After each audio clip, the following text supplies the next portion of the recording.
So we're working on some projects built around finding our best young talent. Our 8th grade science fair winners, nobody knows what happens to them. The Lilly scholars that get a full scholarship to college, one from every county, nobody knows what happens to them. I think we can fix that. I think we can go find them and tell them, you ought to think about coming back here sometime. That might just work. And when you're dealing with, let's call it 3,000 people a year that you have to import to fix our big problem, if we did all those things, we might just solve it. Another activity that we've been running, we're just holding these events.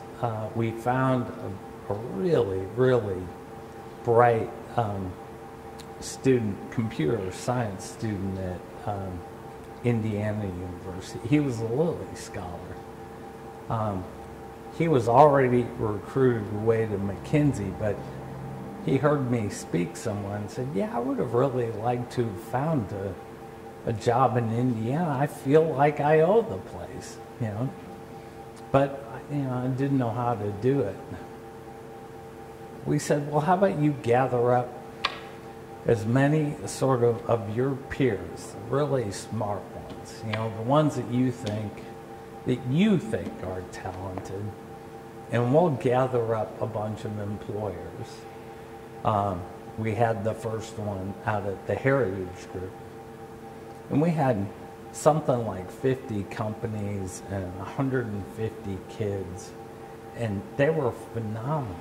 These kids were just outstanding, and we were recruiting them as a business community, not just individual businesses.